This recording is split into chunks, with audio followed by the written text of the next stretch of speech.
Brother Cliff, you are making too much noise. Here I am 60-some years later, I don't know who passed the note, don't care who passed it, didn't look back to see who was back there. And I didn't shut up. And I still hadn't shut up. He's still a wonder in my soul right now. Excuse me, glory!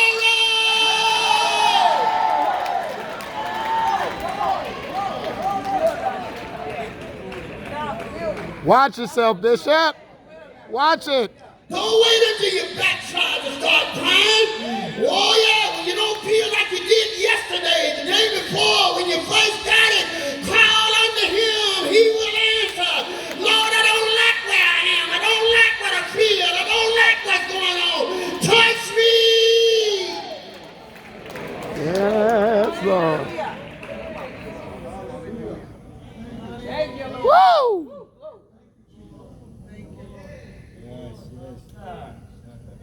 Get up, Osayisa. Satan is not as dumb as you think he is. He knows what it takes to put us to sleep. Proverbs 19:15, slothfulness casteth into a deep sleep. That's right. And the idle soul shall suffer hunger. What is slothfulness?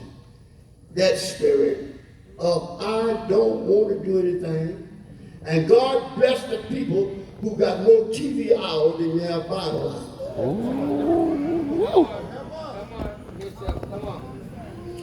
The TV is my shepherd. It causes me to sit down and do nothing but the cause of Christ.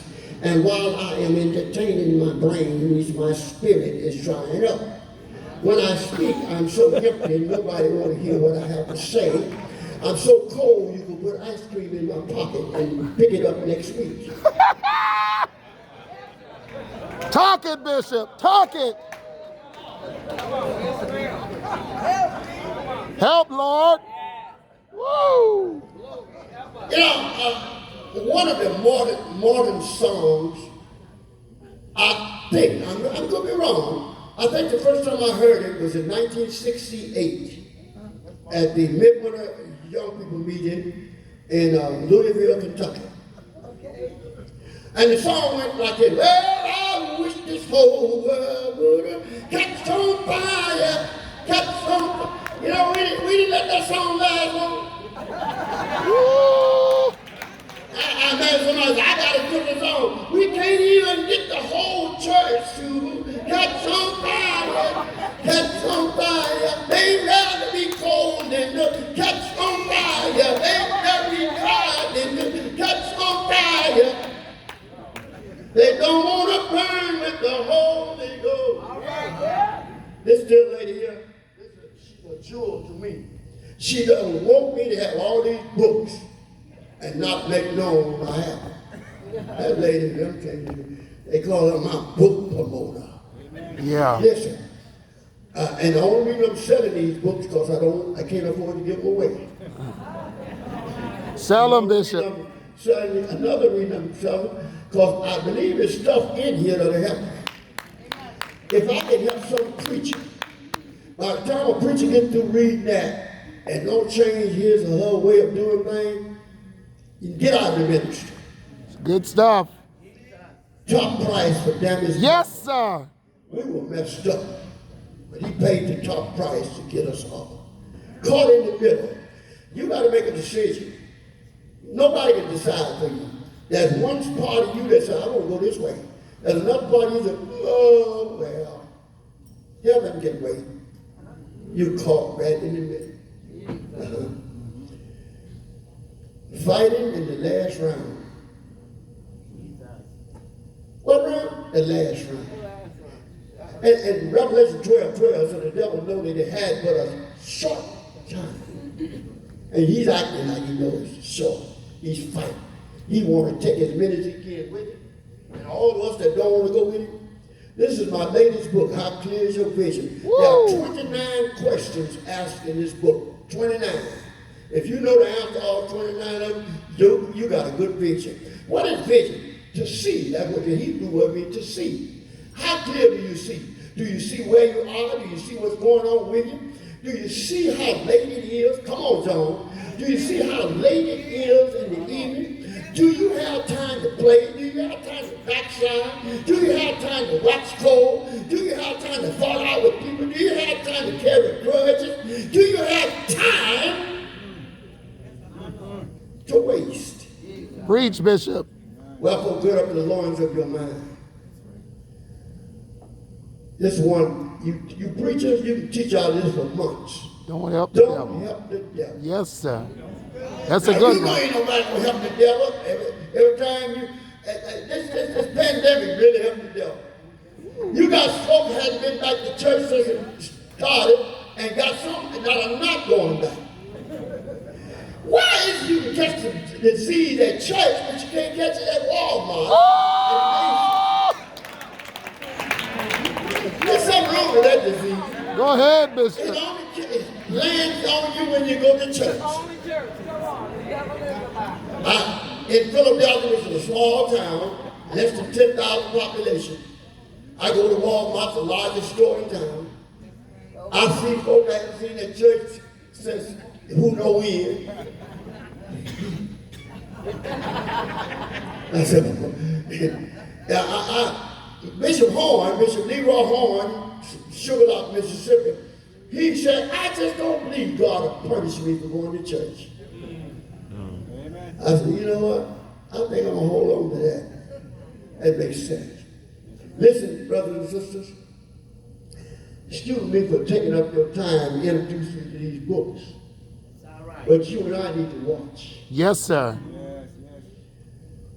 Ask yourself, am I as interested in God today, as I was this time last year? Woo! Glory. When I hear about him, when I hear his word, does it still resonate in my spirit and wake things up in me? Does it still stimulate my appetite to want to know him better? See, these are questions we need to ask ourselves. Or did I just go? I use this statement, and excuse me for using it. Many of us go to the station with no intention of catching the train. Uh-oh. Woo! Come on, I Bishop. at the station. Where'd you go? Oh, I just at the station. You talking good, Bishop. Brothers and sisters, I heard my pastor say many years ago, he said, everybody that backslide don't leave the church. And now I can add my dimension. Some of them don't even change seats. Really right. Yeah, you're right about it. They just learn how to put a Christmas face over a Halloween heart. Wow. Bishop. Soon as you walk back, I can't stand Bishop, you talking good. it. This burns me up. You keep that up, you're going to get a chance to finish burning. Woo! And the fire truck won't get to you. Watch. Watch how you think.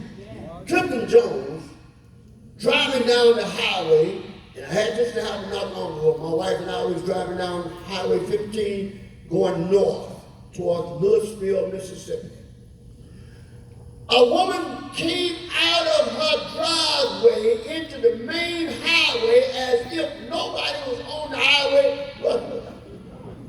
I said to my wife, I said, either she can't see well or have trouble judging distance. Oh, wow. Man, I could have easily ran my car into her. Oh my God. See, I have to be careful that thought that crossed my mind when someone else behaves in a manner I feel is improper. See, if you and I are not spiritually careful, we will be victimized by the behavior of others. It is a dangerous thing to let the misbehavior of another cause you to misbehave.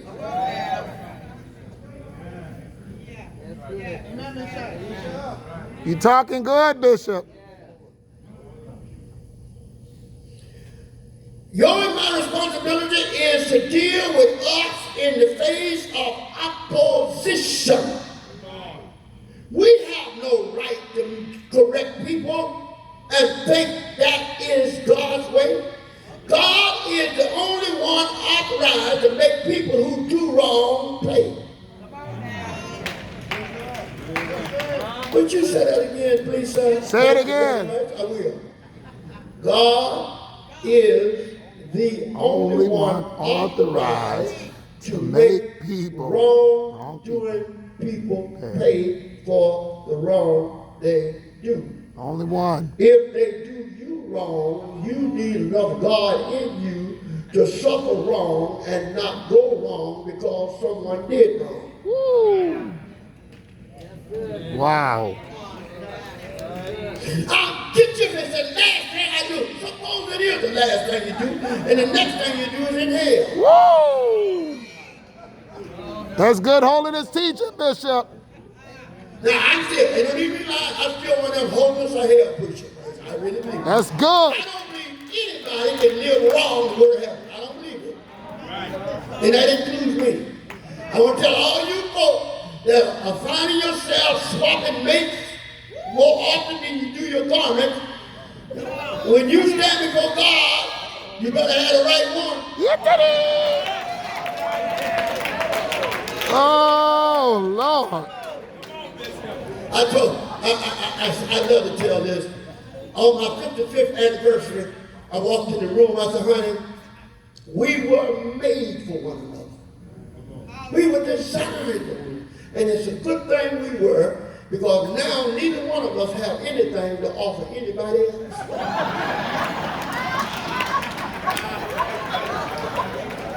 I'm done. I can't. I'm done. I'm done. And that was a flat out truth. Hallelujah. My God, my God. Brothers and sisters, when we fail to watch and pray, we fail to have the defense we need against the thing that's trying to overthrow us. Wow. When you pray, you get a sensitivity of spirit, which makes you sensitive towards things that pertain to God and things that are offensive to God. But you gotta pray. When you don't pray, no wonder the Bible said in Psalm 34:18, the Lord is nigh unto him that is of a broken heart, and saveth such as has a contrite spirit. And Psalm 51:17 said a broken heart and contrite spirit. That's one thing who God will not despise, turn down. If you want God to come to dinner, fix him a broken heart. Serve brokenness, God will come to dinner. So what you serve? Brokenness. I'm so sorry. God, I had no right to do what I did, say what I said, thought what I thought, feel the way I feel, and you had every right to wipe me off the face of the earth, but the very fact that you let me stand, I come to you and surrender and ask for your mercy. Help me to deliver myself from this condition.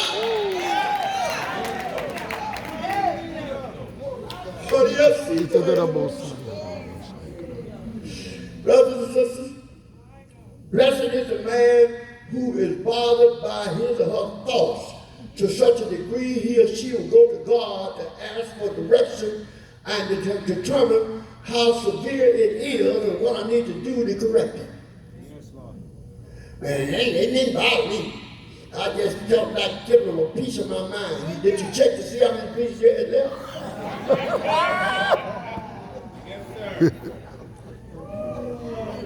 A voice crying. Go ahead, Bishop. Now, since I'm on the road right now, let me throw this in. Go ahead. This has nothing to do with the lesson, but this has to do with marriage.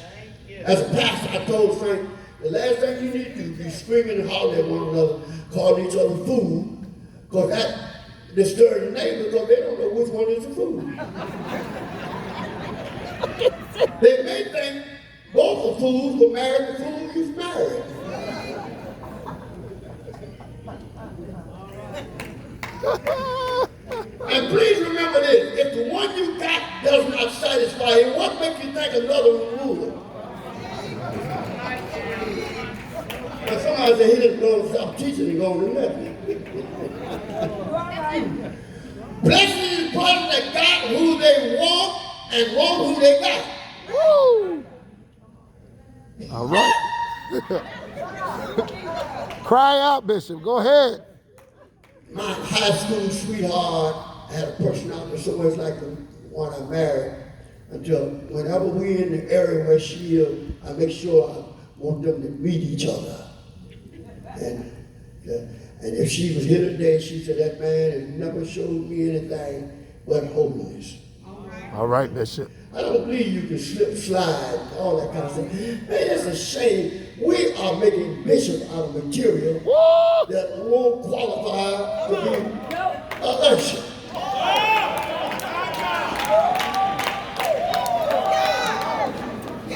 It's amazing. It's amazing. All of us in here got better sense than to pay thousands of dollars buying a donkey to run in the Kentucky Derby. Your voice crying, Bishop. Your voice crying, Bishop. Say it. And listen, if you hear me say this, you tell somebody else that, you think I'm going to deny? No. Cry out, Bishop. Say it. Is holiness or hell? And the sooner you settle it in your mind, you got to live right because he moved into you to make you right and gave you what it takes you to keep you right and have to stay on the right path, going in the right way to please him. You don't have to do anything to go to hell. Let's do nothing. And a lot of us are good at that. Let your thoughts run wild, your attitude run wild. God bless you. Thank you for coming. And listen, we back tomorrow, right? I'll try to bring you a better lesson tomorrow. That was good meat and potatoes, Bishop. Yes, sir. I personally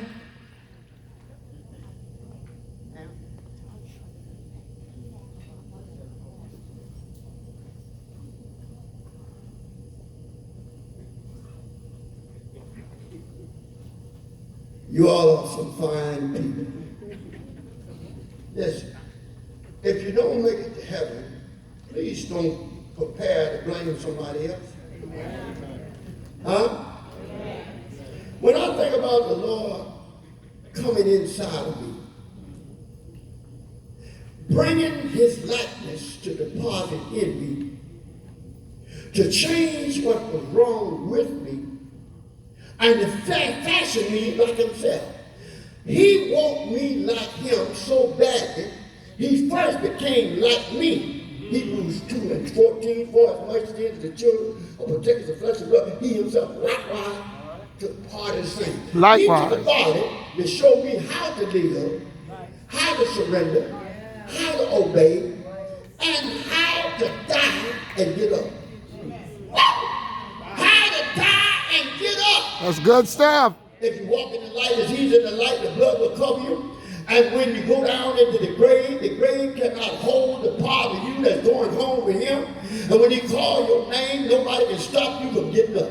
That's right. I can imagine the devil say, no, it's holy. No, but okay, God bless you. Have a smile upon you. And make sure, if you don't need to go buy something to help me out. Yes, sir. I got you, Bishop. It's offering time in the temple.